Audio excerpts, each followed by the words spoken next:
Good morning Baguio, good morning Philippines, good morning Manila. Yan, nakikita nyo po yung nasa likod ko. Trinay ko pong tikman, kaya lang mapait po pala. Bawal palang tikman.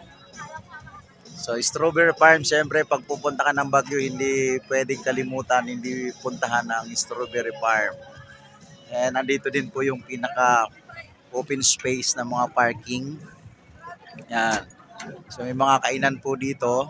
So maya-maya mag-ano na po kami. Tawag dito, mag-breakfast. Yan, ito, balik tayo ulit dito. Meron sa loob nito yung medyo maliit, minsan nakakapunta kami, pero ito yung pinakamalaking ano, parang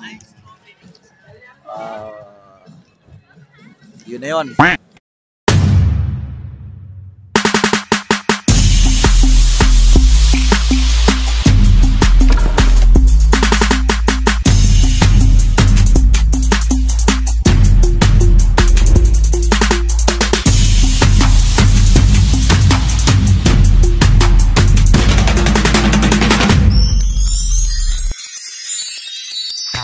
Hi, magandang buhay. This is your lady driver and So let's go to bring you into the beauty of life.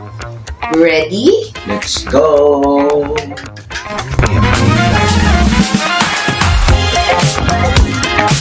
Hi, magandang buhay. Ang hirap naman gayahin si Lady Red Driver. Good morning, beautiful people. Ano naman na tayo? Substitute muna tayo kay Lady Red. Wala. Andito kami ngayon sa Cathedral Baguio. Time check, it's 5:14. So marami na pong mga nag-aantay pagbukas ng church. Siyempre tayo mga Pinoy ay mga very religious. And 3 days po kami dito, so update ko po kayo. Let's go. Ako muna ng takeover for 3 days sa mga pupuntan. Although alam naman natin na very familiar na po ang Baguio, pero i-tour ko pa rin po kayo. Sana makadagdag ng ibang mga idea. Thank you.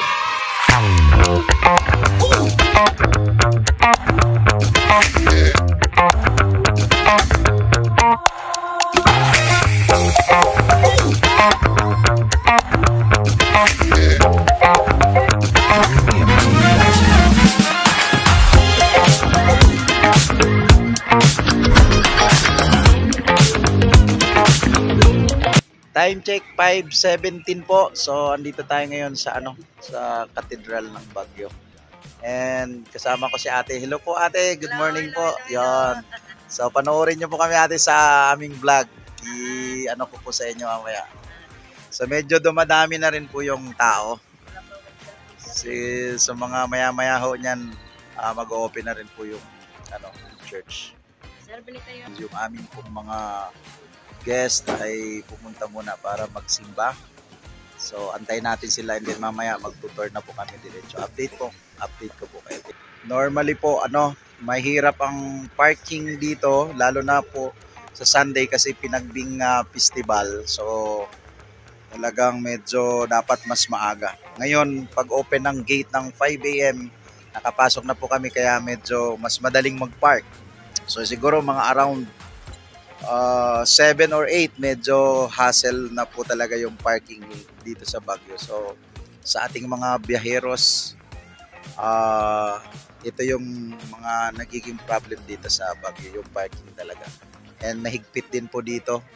Minsan pag hindi tama ang parking mo, pwede ka matikitan. So reminder let's go, and thank you. Good morning.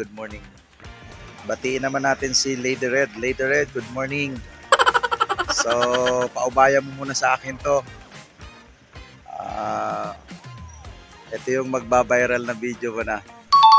Thank you. Good morning Baguio, good morning Philippines, good morning Manila. Yan, nakikita nyo po yung nasa likod ko. Trinay ko pong tikman, kaya lang mapait po pala. Bawal palang tikman. So Strawberry Farm, siyempre pag pupunta ka ng Baguio, hindi pwedeng kalimutan, hindi puntahan ng Strawberry Farm. And nandito din po yung pinaka open space ng mga parking. Yan. So may mga kainan po dito. So maya maya mag-ano na po kami. Tawag dito, mag-breakfast. Yan, ito, balik tayo ulit dito. Meron sa loob nito yung medyo maliit, minsan nakakapunta kami, pero ito yung pinakamalaking ano, parang yun na yun. So good morning uli, update kami uli. Kanina dumang kami sa Bill Church, kaya lang sarado pa, 8 AM ang bukas, so dadaanan namin uli yun. Thank you beautiful people. So let's go, let's go. Colorful house, good morning. So mabilisan lang kasi medyo ano, yan ang tinatawag na colorful house. Good morning, Baguio City.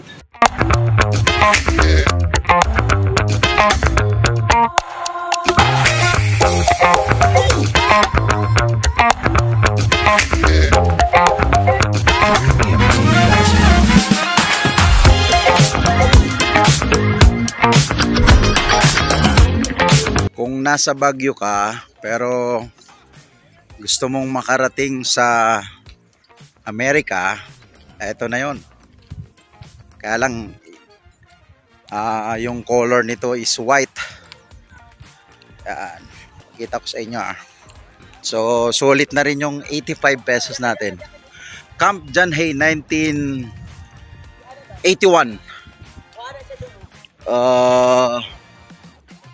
So meron ditong nakalagay na we shall overcome. Someday we shall all be one. Oy, very makata po ito Sige, paki-comment nga ano yung pagkaunawaan nyo dito. We shall overcome, someday we shall all be one. Nahirapan ako. Kayo na lang, bahala kayo. Yan, ito yung Statue of Liberty. Ito yung sa top ano nito, parang portion ng ano nila. Okay, welcome back mga ka-let's go. So, parang nakarating na rin kayo dito sa Camp John Hay. So, nakita nyo yung place dito. Malamig ngayon kahit tanghali. Pero, syempre, minsan nagwo-work tayo. Minsan masyado nating dinideprive yung sarili natin. So siguro pag may naipon naman konti, gastusin naman. At kung hindi pa kayo nakakarating dito sa Baguio, try nyo. Gusto nyo ako na rin ang mag-book ng ng inyong tour para discounted. Yan. So pwede namin kayong bigyan ng tour package ng 3 days, 2 nights and 1 night. Yan. So pwede rin wag ng day tour kasi masyadong sayang. Special price sa mga makakapanood ng video na to. Kontakin nyo lang po si Lady Red Driver at 25% kasi sa amin na rin po yung service ng van, and syempre kami na bahala sa inyo mag-ikot ng Baguio. Yung mga gusto nyo mapuntahan, especially pag 3 days po, satisfied na satisfied. Thank you beautiful people. Yan mga Lady Red Driver, dating lang. Bye bye, mamaya uli. Parating na yung dalawang namin kasamang van. Nauna kami dito. Kasi yung isang van pumunta pa sa Blossom, sa Atok ba tawag doon. Andito na, parating na rin, so magkikita-kita kami. Thank you so much. Thank you. Yeah, good afternoon. Hi ka naman sa aming sa aming vlog. Yan, si Kuya, siya yung nag-ano dito, kaya naging mas mataba yung mga halaman. So, thank you sa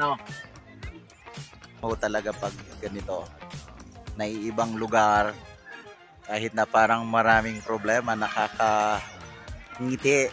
Yon. Sorry, hindi ko kasama si Lady Red may tour kasi kami ng 3 days. So, yung mga pupuntahan pa po namin bukas, na yung mga hindi pa ho na puntahan. Actually, nung last na pumunta po kami dito, hindi namin kabisado. So ilan lang ho napunta namin. Ang daming pa namin hindi napuntahan. So ngayon may iikot po namin yan for 3 days. So yung pwedeng mga hindi nyo napuntahan, pasyalan nyo rin kasi may experience nyo rin yung yung ganda talaga ng Baguio. Magtatanghali na pero malamig pa rin. Yan. So andun sila yung iba kasama namin sa baba. Tapos yung iba hindi na pumasok kasi may entrance fee po dito. Kaya po ako na pumasok dito kasi nga naiihi na ako kanina pa. So nandun sa loob yung CR, walang public CR. So tingnan na rin kasi allowed naman ng pasyalan tong mga lugar dito. Sige, sarap magpaitim. Mas lumalabas yung totoong kulay natin. Update tayo ulit. Thank you beautiful people and mga ka-let's go. Time check 10:20. Andito kami sa Camp John Hay. Ang ganda ng lugar.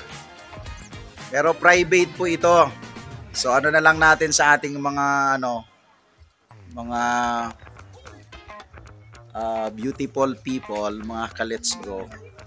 Kasi pag hindi kayo halimbawa parang naiihi kayo pag pupunta kayo dito, wala hong public CR. So kung gusto nyo mag-ihi, may fee po na parang 85 pesos, regular fee, senior parang 40 pesos. Kasi pwede ka na rin mamasyal po dito kasi private nga ho. Pero yun nga, sa mga parang paakyat dito sa Camp John Hay na baka naihi kayo tapos yan, may store doon. Ito yung niya po. So magbabayad ka para makaikot ka din and then pwede ka na magamit ng CR. So update tayo ulit. So thank you so much at sana ayan, hindi ko na rin maikot kasi maya marami nang kaming time pero update ko ako ulit. Tingnan ko yung sa labas. Ikot-ikot muna tayo. Andito na tayo sa bandang baba at meron ditong mga nagkakatuwaan. Ayun.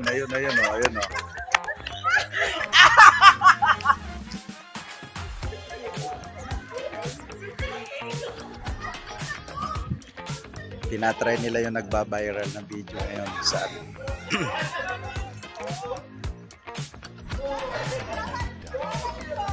ayun yung galing ako kanina doon sa taas. Doon sa taas. Samantalay na natin yung 85 pesos. Yun galing tayo sa sa ilalim paakyat. Tumatawag si Lady Red. Balik. Go!